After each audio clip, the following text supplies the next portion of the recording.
जीना है। चलिए यहाँ देखो, ग्रेविटेशन पढ़ने जा रहे हैं हम लोग, ठीक है। ग्रेविटेशन में क्या है, यहाँ पे बोलता है अगर कोई दो बॉडी है तो उसके बीच जो फोर्स लगेगा आपस में, फोर्स ऑफ अट्रैक्शन, वो डायरेक्टली प्रोपोर्शनल किसको होगा। ये मान लो m1 है और ये m2 है, तो दोनों मास के प्रोडक्ट के बराबर। दोनों के बीच मान लो डिस्टेंस है ना, तो इन्वर्सली प्रोपोर्शनल होगा, बल्कि इन्वर्सली प्रोपोर्शनल होगा डिस्टेंस के स्क्वायर के बराबर। तो यहीं से एक फार्मूला निकल गया कि F डायरेक्टली प्रोपोर्शनल है m1 m2 by D square. अब इस डायरेक्टली प्रोपोर्शनल को हटाने के लिए कोई कांस्टेंट चाहिए, तो अपने आप से साइंटिस्ट लगा दिया, उसका नाम रख दिया जी, बड़ा जी। एक छोटा जी होता है, ये बड़ा जी है, बाई डी स्क्वायर। ये जो बड़ा वाला जी है, इसका खोज किया था एक साइंटिस्ट, उसका नाम है कैवेंडिश। क्या नाम है? कैवेंडिश। अपेंडिक्स नहीं, कैवेंडिश, ठीक है ना।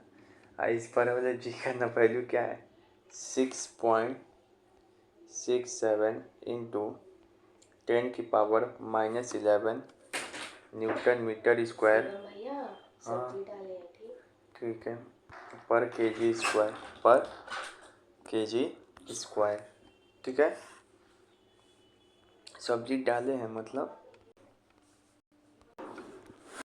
चलो ये देखो, फोर्स ऑफ अट्रैक्शन है ना, वो मीडियम पे डिपेंड नहीं करता है, याद रखेंगे। जो ग्रेविटेशनल फोर्स ऑफ अट्रैक्शन है, ये मीडियम पे डिपेंड नहीं करता है।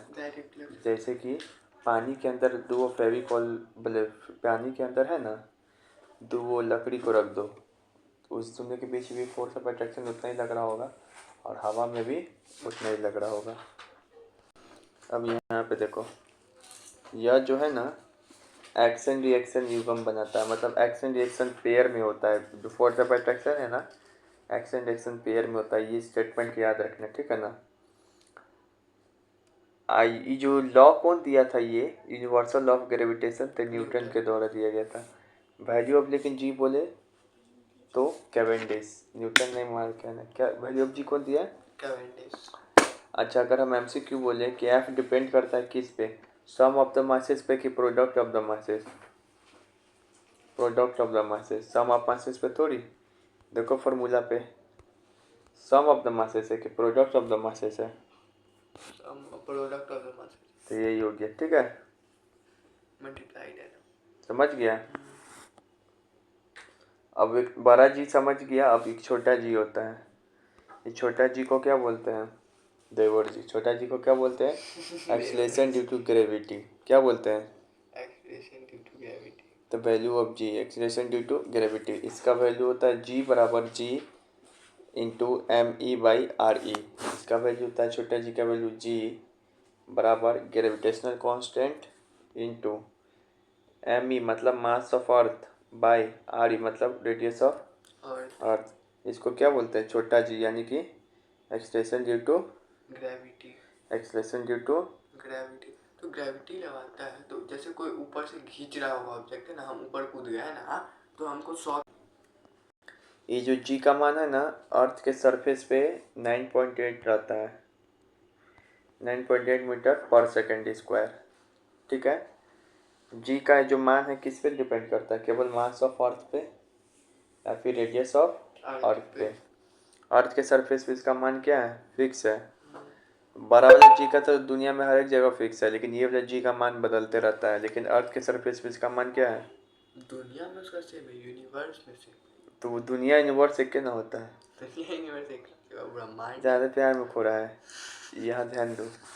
उसके बाद जो जी का मान है ना, छोटा वाला जी का मान, इसका सबसे अधिक मान होता है अर्थ के सरफेस पे। कहाँ पे होता है? अर्थ सरफेस पे।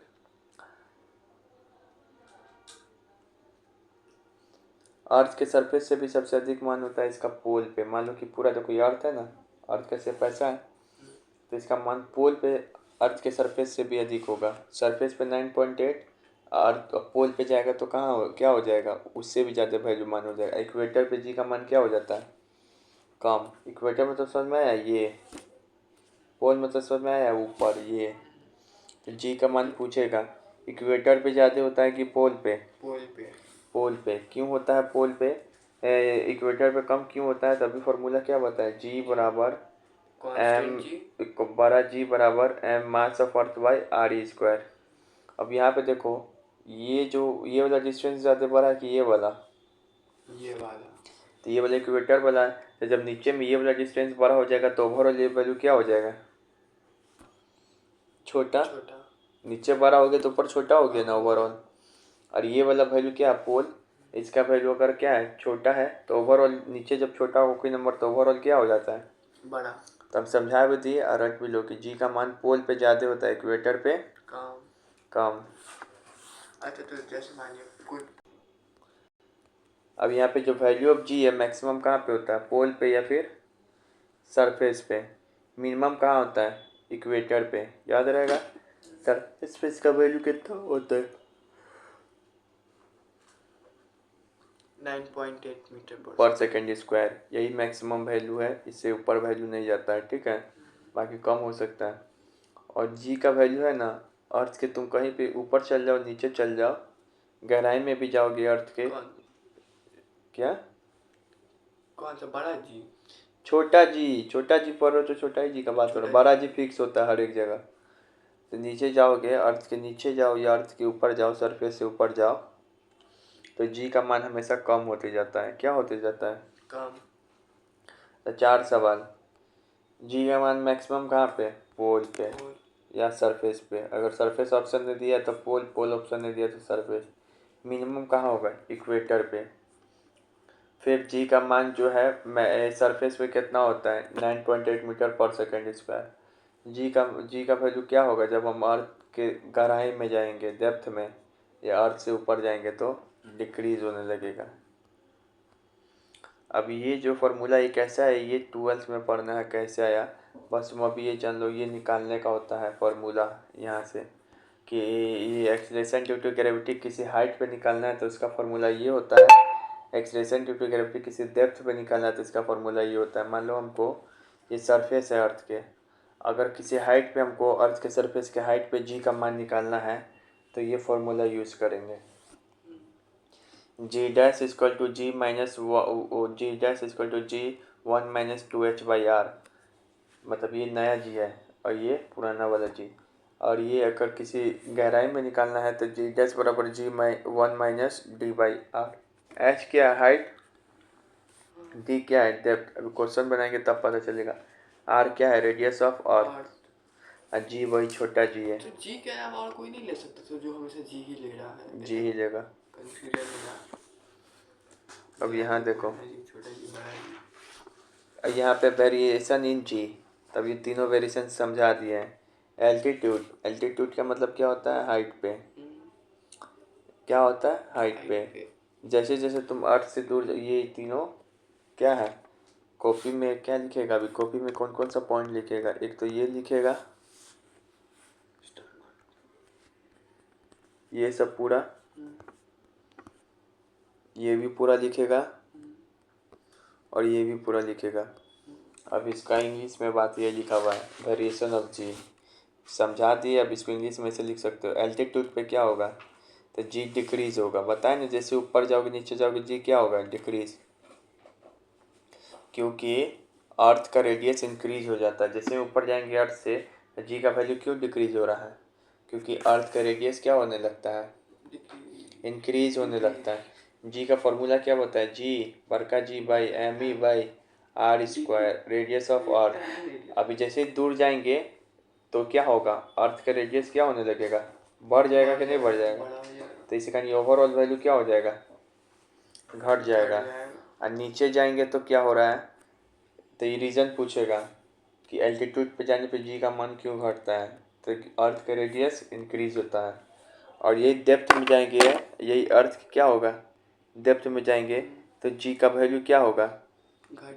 घटेगा। यहाँ पर भी बोले ऊपर जाओ से नीचे जाओ घटेगा, लेकिन यहाँ पे क्यों घटेगा? क्योंकि यहाँ पे है, जैसे जैसे नीचे जाएंगे ना तो रीज़न याद कर लो, अर्थ का जो मास है ना वो डिक्रीज होने लगता है बहुत फास्ट से। नीचे जाएंगे तो अर्थ का मास डिक्रीज होने लगता है, ऊपर जाने पे अर्थ का मास वही रहता है। हाँ, और जी या आर का वैल्यू बढ़ जाता है, लेकिन नीचे जाने पे अर्थ का मास क्या होने लगता है? डिक्रीज होने लगता है। क्या होता है? डेप्थ में जाने में क्या होता है? अर्थ नीचे से हल्का है। डेप्थ में जाएगा तो क्या होगा? हल्का। नीचे में एकदम भारी मिलेगा, लेकिन वो बीच में क्या है? हल्का। तो वो तेजी से मास उसका बदल जाएगा। अब यहाँ पे लैटिट्यूड कैसे जी के वैल्यू को अफेक्ट करता है, ये सवाल आएगा एग्जाम में। तो ये बात लिखोगे कि पोल पे जाएंगे as we go, pole value of g at pole is maximum and equator is minimum because earth has a flattened structure. flattened structure का मतलब क्या हो गया? चपटा हुआ।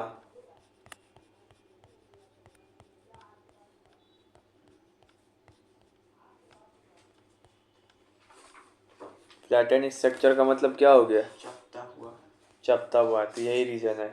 समझा दिए, याद भी करा दिए। तो ये हो गया। अब यहाँ पे है तो वो लिख लेगा, ये भी लिख लेगा क्वेश्चन। किस किस कंडीशन में जी का मान कम होगा? तब बता दिए। हाइट पे जाओ, डेप्थ में जाओ। अब यहाँ पे भी एक सवाल आएगा। अगर मान लो पूछता है अर्थ घूमना बंद कर देगा तो जी का मान क्या होगा, या अर्थ घूमना चालू कर देगा तो जी का मान क्या होगा? तो अर्थ घूमना चालू कर देगा ना, अर्थ घूमना चालू कर देता है। अगर मान लो अर्थ घूमना बंद कर दे तो जी का मान क्या होगा? कोई इफेक्ट नहीं पड़ेगा। अभी अर्थ घूमना बंद कर दे तो नहीं करेगा, लेकिन ये चालू हो जाएगा, कम से अगर बंद से अगर चालू हो जाए तो तब भी जी का मान क्या हो जाता है? कम हो जाता है। तब भी जी का मान क्या हो जाता है? कम हो जाता है। तो तीनों कंडीशन याद रखोगे। ई चैप्टर यही है, कब कम होगा जाते होगा, यही है पूरा चैप्टर। अब यहाँ पे देखो, हम ही तो बता ही दिए फार्मूला, लेकिन हम यहाँ पे दूसरा चीज़ बता रहे हैं। यहाँ पे भी डायन आ गई। अब ये भी क्या करेगा? लिख लेगा बॉक्स में डाल के, नोट डाल के लिखेगा। इसे बॉक्स बनाएगा पूरा, इसे पापा की पढ़ी वाला बॉक्स। यहाँ पे लिखेगा क्या? वैल्यू ऑफ बरका जी। अब यहाँ पे ये कौन दिया था? कैवेंडिश दिया था। इसका 2 वैल्यू है। अगर न्यूटन मीटर स्क्वायर पूछे तो ये वैल्यू याद रखो, 6.67 इंटू 10⁻⁻11 न्यूटन मीटर स्क्वायर पर केजी स्क्वायर। इस CGS यूनिट में पूछे, मतलब डाइन में पूछे तो अगर न्यूटन की जगह डाइन हो जाए, मीटर स्क्वायर की जगह सेंटीमीटर स्क्वायर हो जाए, केजी स्क्वायर की जगह ग्राम स्क्वायर हो जाए तो ये 10⁻⁻8 है ना, 10⁻⁻11 है ना, ये 10⁻⁻8 हो जाएगा। समझ गया? तो ये MCQ में भी आता है कि अगर ये वाला ऐसा यूनिट में दे दे तब यहाँ पर वैल्यू क्या होगा, अगर ये वाला दे दे तब यहाँ पर क्या होगा। ठीक है। अब उसके बाद यहाँ देखो, अब MCQ तो वो नोट कर लेगा। ये MCQ नोट करने की जरूरत नहीं है। बोलो जी का वैल्यू क्या होगा? तो ये वाला सही है। यहाँ पे -8 लिखेंगे तो कब सही होगा? जब न्यूटन की जगह क्या हो जाए? डाइन। मीटर स्क्वायर की जगह क्या हो जाए? Centimetre square. केजी स्क्वायर की जगह क्या हो जाए? ग्राम स्क्वायर। यहाँ पे बोल रहा है जी हैज द हाईएस्ट वैल्यू। बताओ कौन सा ऑप्शन सही होगा? कौन? ये वाला, ऊपर वाला। जी हैज द हाईएस्ट वैल्यू पृथ्वी के सतह at the centre of the earth. क्या सेंटर पे बताएं? सेंटर पे पोल, कम होता है ना। पोल। अगर पोल ऑप्शन में नहीं दे रहा है तो क्या मार के आएगा? इक्वेटर पे नहीं तो सेंटर ही पे मार के आएंगे। सेंटर पे, सरफेस पे नहीं बोले थे? हाँ, सरफेस भी देखो, सरफेस पे होता है। वो भी कितना होता है वैल्यू? 9.8 मीटर पर सेकेंड स्क्वायर। हाइट पे तो कम ही होने लगेगा। सेंटर मतलब डेप्थ में जा रहा है तो कम ही होने लगेगा, शब्द घुमा के। ठीक है ना?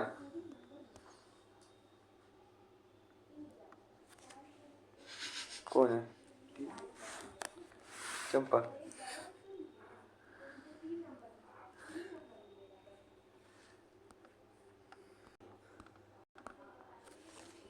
वैल्यू ऑफ जी, जी का वैल्यू। ठीक है ना? अब और भी है जी का वैल्यू। घूमने वाला, हाइट उट वाला बता दिए हम, पोल इक्वेटर बता दिए हैं। अब घूमने वाला सवाल पूछता है, अगर पृथ्वी घूमना बंद कर दे, अर्थ रोटेट करना बंद कर दे तो पोल पे जी का वैल्यू। अगर मान लो अर्थ घूमना बंद कर देगा तो जी का वैल्यू क्या होगा? अर्थ घूमना बंद कर देगा ना तो पोल पे जी का वैल्यू कोई चेंज नहीं होगा। मतलब यहाँ पे तुम रहेगा तो यहाँ पे जी का वैल्यू कोई चेंज नहीं होगा, 9.8 क्योंकि पोल पे कौन बैठा है, लोला बैठा है पोल पे, तो उसको जी का वैल्यू कोई इफेक्ट नहीं पड़ेगा अगर पृथ्वी घूमना बंद कर दे। लेकिन पोल को छोड़ के अगर तुम कहीं भी चला जाए, पोल पे छोड़ के तुम कहीं भी चल जाएगा, अगर पृथ्वी घूमना बंद कर दिया तो जी का वैल्यू क्या होगा, बढ़ जाएगा। क्या होगा, बढ़ जाएगा। घूमना चालू कर दे तो जी का वैल्यू क्या हो जाएगा, घट जाएगा। यानी कि पोल पे बैठा है लोल, तो लोला को कोई मतलब नहीं, पृथ्वी घूम रहा है चाहे बंद हो रहा है। लेकिन पोल को छोड़ के तुम कहीं भी चल जाएगा तो वहाँ पे जी का वैल्यू घूमने या बंद होने से इफेक्ट होता है। अगर पोल को छोड़ के तुम कहीं भी चल जाएगा तो अगर पृथ्वी घूमना बंद कर देगा तो जी का वैल्यू क्या हो जाएगा, इंक्रीज। और घूमना चालू कर दे तो जैसे घूमेगा तो डिक्रीज होगा, बंद कर दे तो इंक्रीज। लिख लेना, क्या है घूमने घूमने वाला।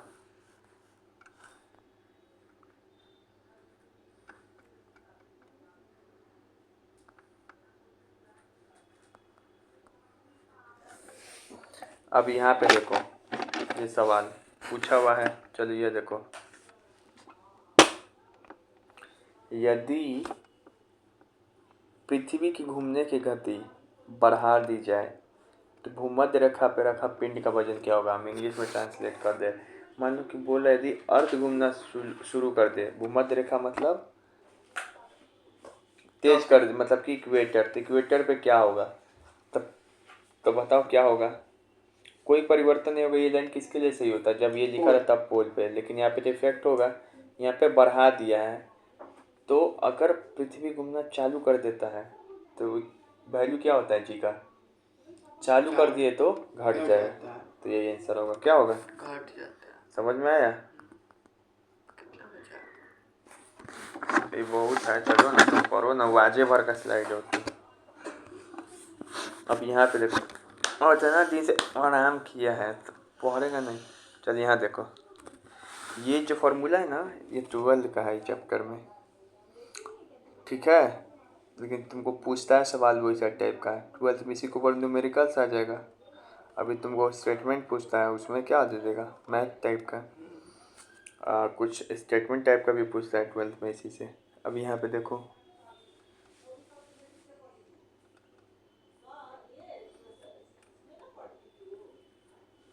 देखो जो घूमने उमने वाला है ना, घूमने उमने वाला है ना, घूमने उमने वाला जो बात है, इसी फार्मूला से निकालते हैं हम लोग। जी डैश बराबर जी माइनस ओमेगा स्क्वायर। एक्स्ट्रा ज्ञान है, इसको नहीं लिखने का ज़रूरत है। ये ओमेगा है ना, यही बताता है। ओमेगा को वेलोसिटी बोलते हैं, पूछना इससे ओमेगा को क्या बोलते हैं, ठीक है। ओमेगा को क्या बोलते हैं, ये मत बोलना बोले, ठीक है। तो वेलोसिटी बोलते हैं। तो यही फार्मूला से निकलता है वो सब चीज़, जो है समझेगा ना आगे जाके, यही फार्मूला से समझेगा, ठीक है।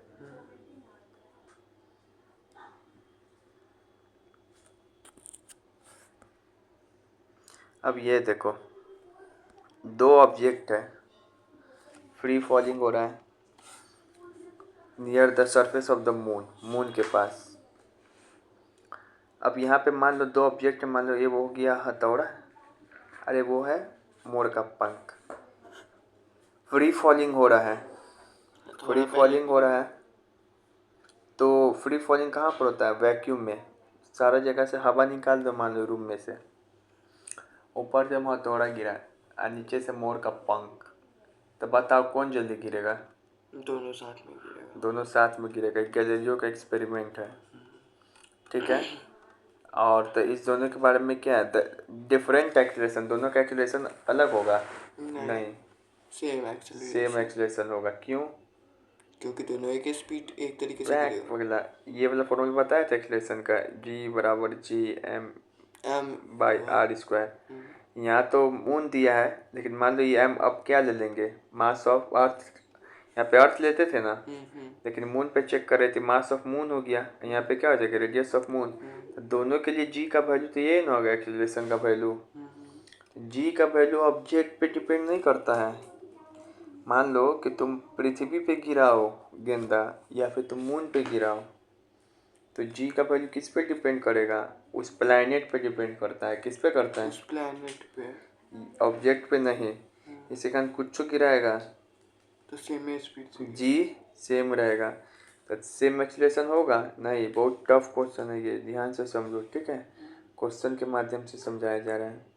Undergo change in the inertia, inertia में चेंज होगा? इनर्शिया में काहे चेंज होगा? क्यों?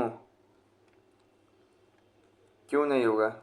रुकिए सोचने दीजिए। क्योंकि इनर्शिया डिपेंड करता है मास पे। दोनों का मास थोड़ी बदल जाएगा। मास बदलेगा? नहीं, मास क्यों बदलेगा? दोनों का तो एक ही मास रहेगा। ठीक है, तो ये भी ऑप्शन गलत। Have same velocity at any instant, ये सही होगा कि गलत? इसका मतलब नहीं समझ में आया। Have same velocity at any instant, ये बात सही होगा कि गलत? क्वेश्चन का एक बार हिंदी में तो समझाइए। Have same velocity at any instant मतलब वेलोसिटी दोनों का सेम होगा किसी भी समय। हाँ, वेलोसिटी तो दोनों का। बोलो ना। कस के दर्द वेलोसिटी सेम होगा। वेलोसिटी का फॉर्मूला क्या होता है? v बराबर u प्लस ए टी। जब फ्री फॉल करते हैं तो u क्या हो जाता है? 0। ऐसा पता है ना? ए टी मतलब एक है, जी का वैल्यू दोनों का सेम ही रहेगा। टी मतलब टाइम, तो टाइम तो दोनों के लिए सेम ही रहेगा, बदल थोड़ी जाएगा। उसके गिरने के समय 1 सेकंड हो जाएगा, मतलब उसके गिरने के समय 9 बजेगा, इसके गिरने के समय 8:45 हो जाएगा। तो एक्सीलरेशन वेलोसिटी भी दोनों का सेम रहेगा, दोनों का एक्सीलरेशन भी सेम रहेगा, दोनों का इनर्शिया भी सेम रहेगा। रट जाओ ये लाइन, ऐसे स्टेटमेंट ये वाला सही है, ठीक है ना? सेम मैग्नीट्यूड का फोर्स ये दोनों एक्सपीरियंस करेगा। डिफरेंट है बराबर क्या होता है? mg। दोनों का मास अलग है तो भले g सेम है, लेकिन ये चीज़ तो बदल जा रहा है ना। इसी कारण फोर्स दोनों पे भले ही अलग महसूस होगा, लेकिन गिरेगा सेम टाइम में और वेलोसिटी भी क्या हो जाएगा? एक ही प्रकार का लगेगा। ठीक, तो ये मन करे तो क्वेश्चन नोट कर लेना कॉपी में, ऐसा सवाल बहुत बार आता है। ये गैलीलियो के एक्सपेरिमेंट पे सवाल है ये, ठीक है? पता फिर से रटवा भी दे रहे, समझा तो दिए भी करे। दो बॉडी गिरेगा फ्री फॉल में तो सेम क्या क्या होगा? इनर्शिया सेम होगा, एक्सीलरेशन ड्यू टू ग्रेविटी क्या होगा? सेम, टाइम सेम, वेलोसिटी क्या होगा? सेम। बस डिफरेंट क्या होगा? दोनों पे फोर्स जो एक्सपीरियंस कर रहा है वो भी सेम होगा। टाइम तो सबको पता है सेम होगा, जो दोनों पे फोर्स एक्सपीरियंस कर रहा है वो अलग हो जाएगा। साउंड क्या पोज? ये दूसरा क्वेश्चन है। फ्री फॉल कहाँ पॉसिबल होता है? तो वैक्यूम में। तो बोले आप, क्यों एयर में से फ्री फॉल करेंगे तो नहीं होगा? नहीं, एयर में रेजिस्टेंस रहता है।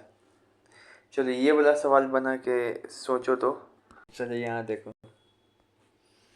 अरे वेट बराबर पूछ रहा है ना यहाँ पे वेट के बारे में कि which of the following statement is correct. सबको वेट के बारे में पूछ रहा है, तो वेट क्या होता है? इनकरेक्ट बोल रहा है। हाँ, तो वेट क्या होता है? वेट बराबर mg होता है। वेट और मास में अंतर है, इस चैप्टर पढ़ना भी है। एक होता है वेट, एक होता है मास। वेट भार होता है, ये क्या हो गया? वजन हो गया तुम्हारा। वेट, जब वेट बराबर m सिर्फ हो गया तो मास, लेकिन इसी में mg कर देंगे तो ये हो जाएगा वेट। तो मास सिर्फ डिपेंड करता है किस पे? मास पे। और वेट डिपेंड करता है m पे भी और g पे भी, छोटका g पर भी। अब बताओ, तब पूछ रहा है वेट के बारे में। तो बताओ तुम, इस पूरे ये जो अर्थ है, तो तुम्हारा मास तो यहाँ पर भी पोल पे भी सेम रहेगा, इक्वेटर पर भी मास सेम होगा। मास कभी दुनिया में नहीं बदलता है, बदलता है क्या? सिर्फ वेट। तो अब यहाँ पे जैसे कि, तो अब बताओ जी का वैल्यू कहाँ पे ज़्यादा होगा? यहाँ पे भी जी है, यहाँ पे भी जी है। जी का वैल्यू से यहीं ज़्यादा होगा। जी का वैल्यू यहाँ पे ज़्यादा होगा, तो वेट कहाँ पे ज़्यादा होगा? यहीं पे ज़्यादा होगा। तो वेट पोल पे ज़्यादा होगा और इक्वेटर पे कम। तो यहाँ पे स्टेटमेंट ये वाला पढ़ लो, पूरा पढ़ लेगा तो अपने पता चलेगा बी वाला गलत है। The weight of the object is minimum at pole, maximum ना होगा। ऐसे ही फंसाएगा सवाल, समझ गया?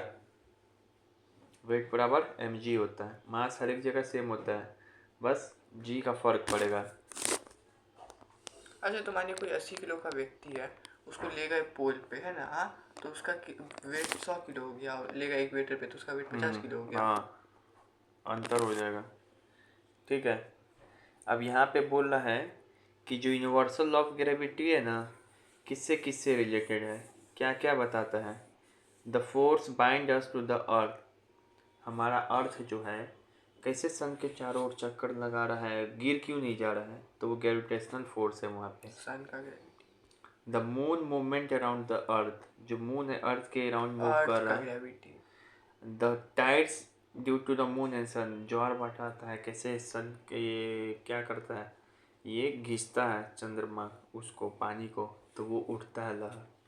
तो ये सब एक्सप्लेन करता है। एनसीईआरटी में 3 लाइन भी दिया हुआ। ये स्टेटमेंट क्यों कहलाता है, movement of earth around the moon, ये नहीं, मून न करता है, अर्थ का अराउंड। तो ये स्टेटमेंट क्या है, रॉन्ग।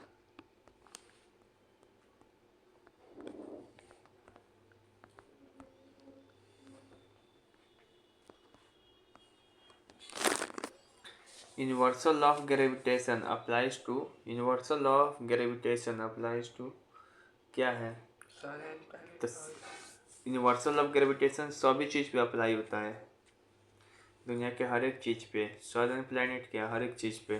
तो क्या होगा, एनी पेयर ऑफ ऑब्जेक्ट, कोई भी पेयर लगा है, कोई भी 2 ऑब्जेक्ट है, बकरी और बंदर, बंदर तुम्हारे मामा, सब पे अप्लाई हो जाएगा एक मामा बंदर क्या करने लगे, अटैक करने लगेंगे एक दूसरे को।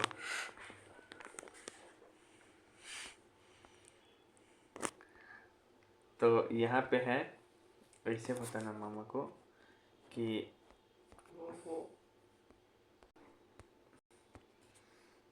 ना, उसको नहीं बोलना, मामा को बोलना बंदर है, उस दीदी के द्वारा बोल सकता है दीदी है और बकरी है।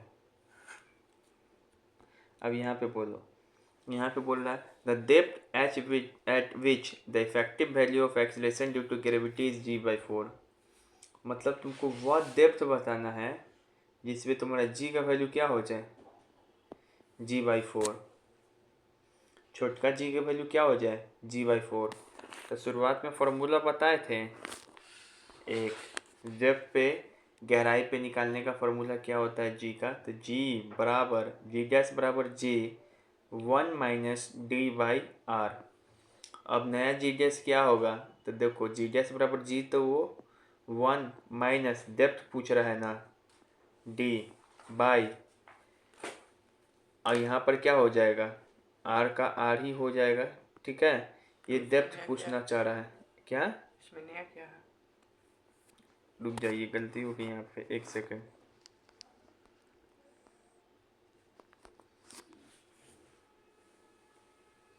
चलिए ये देखो,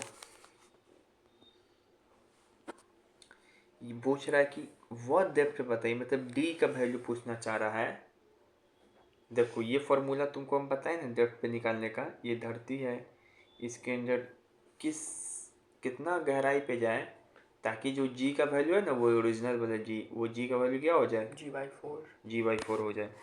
तो गहराई पे जाने का फॉर्मूला बताया डेप्थ का, क्या बताएं, g' बराबर g 1 माइनस d/r, बताएं कि नहीं बताएं। अब g' क्या हो जा रहा है, g/4, g' क्या हो जा रहा है, g/4, और ये g तो g ही रहेगा, ये g तो g ही रहेगा, अब 1 तो 1 ही रहेगा, d क्या रहेगा, d तो पूछ ही रहा है, r क्या है, r क्या है, r तो r ही रहेगा। ठीक है, अब ये g से ये g कट जाएगा, नहीं कटेगा इधर, हाँ बेहुदा, तो ये क्या हो जाएगा 1/4, और ये क्या हो जाएगा 1 माइनस d/r, नहीं हो जाएगा, अभी माइनस d/r उधर जाएगा तो क्या हो जाएगा d/r, और ये 1 है माइनस 1/4, तो d, अब यहाँ से देखो तो क्या हो जाएगा d/r इक्वल टू 3/4, तो r बराबर d बराबर क्या हो जाएगा 3/4r, निकल गया 3r/4। तो ये नहीं समझा डेप्थ पे निकालने का, देखिए, ठीक है, गुड नाइट। ये वाला भले तुमको समझ में आया तो ठीक, वरना स्टेटमेंट सब जो याद कराए पीछे का उतना याद रखना, लिख लेना, ठीक है। लिखना तो नहीं है। इसी तरीके से हाइट पर निकालने के लिए पूछे तो कैसे निकालेंगे? चलो तुमसे जब पूछ ही नहीं रहा है तो क्यों बताया जाए, ठीक है ना। बहुत प्रॉब्लम हो रहा है इसमें।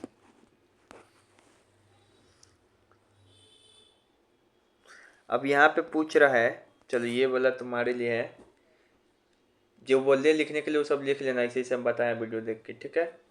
यहाँ पे बोल रहा है अगर किसी बॉडी को इक्वेटर से ना पोल की ओर ले जाए तो जी का वैल्यू क्या होगा? बढ़ जाएगा। इक्वेटर पे कम रहता है, पोल पे ज़्यादा होता है क्योंकि लोड बैठा हुआ वहाँ पे। अब यहाँ पे देखो, the weight of an object is 6000 Newton on the earth, what will be the weight of the object on the moon. देखो मास हर एक जगह सेम होता है, अभी बताए ना, मास हर एक जगह क्या होता है दुनिया के, वेट बदलता है। मून पर वेट क्या होता है? 1/6 हो जाता है। मून पर वेट क्या होता है? 1/6 और मास क्यों? क्योंकि वहाँ पे जी का वैल्यू है ना 1/6 हो जाता है, g/6 हो जाता है। तो अगर देखो, अगर कोई दो ऑब्जेक्ट है, यह है अर्थ, यह है मून, इस अर्थ पे भी अगर ऑब्जेक्ट का मास है 10 kg 60 kg, और यहाँ पर भी मून पर भी ऑब्जेक्ट का मास है 60 kg ही रहेगा, लेकिन वेट है ना अगर इस ऑब्जेक्ट का मान लो 60 g है, तो यहाँ पे मून पे वेट ऑब्जेक्ट का 60 इंटू g/6 हो जाएगा। इस 6 का वैल्यू कहाँ से आया? तो इसका एक्सप्लेनेशन भी 12th में मिलता है, अभी सिर्फ रटाया जाता है 9th में 10th में, कि मून पे जाने पे वेट क्या हो जाता है? g/6 हो जाता है। तो जी पता का है वैल्यू, आदमी का जो बॉडी वेट होता है वो मास में होता है। तो वो क्या हो जाएगा? और हल्का वेट हो जाएगा, वहाँ पे क्या होगा? हल्का। ठीक है, तो g/6 दीदी से पूछना मून पे जाने पे जी का वैल्यू क्या होता है, ठीक है। तो क्या हो जाएगा? g/6। तो वेट क्या होता है? mg। m का वैल्यू कितना आई? तो ये तो क्या हो जाएगा? ये mg/6। अब बताओ, अर्थ इसका वैल्यू अर्थ पे कितना था? 6000। मून पे कितना हो जाएगा? 6000/6, तो कितना हो जाएगा? 1000। ऐसा सवाल पूछता है बहुत बार। 1000/6 समझ में आया? नहीं समझा? समझ गए। अब ये सवाल है यहाँ, अब चलो ये भी कॉपी में लिख लेना, ठीक है। डिफरेंस बिटवीन बरका जी एंड छोटका जी। बरका जी को क्या बोलते हैं? Universal gravitational constant. छोटा जी को क्या बोलते हैं? Acceleration due to gravity. ये जी का वैल्यू जो है इतना होता है 6.67 × 10⁻11, और ये हर एक जगह दुनिया में क्या होता है? यूनिवर्स में सेम। और ये जी का वैल्यू क्या होता है? इतना। लेकिन ये हर एक जगह सेम होता है नहीं। पोल पे क्या होता है? ज़्यादा। इक्वेटर पे क्या होता है? कम। पृथ्वी घूमना चालू कर दे तो क्या होगा? घटेगा। ऊपर जाएंगे तो क्या होगा? बढ़ेगा। घटेगा। घटेगा। नीचे जाएंगे तो क्या होगा? घटेगा। तो वही तो आज पूरा पढ़ा दिए चैप्टर, कैसे याद हो किया? यही चैप्टर तो पूरा आप इतना देर से पढ़ा है। इसका ऐसे यूनिट क्या होता है? न्यूटन मीटर पर kg स्क्वायर। इसका ऐसे यूनिट मीटर पर सेकेंड स्क्वायर। इसका वैल्यू कौन दिया है? कैवेंडिश, ठीक है। इसका वैल्यू नहीं पता कौन है, न्यूटन दिया है, ठीक है। चलो बाय। चलिए शुभ रात्रि।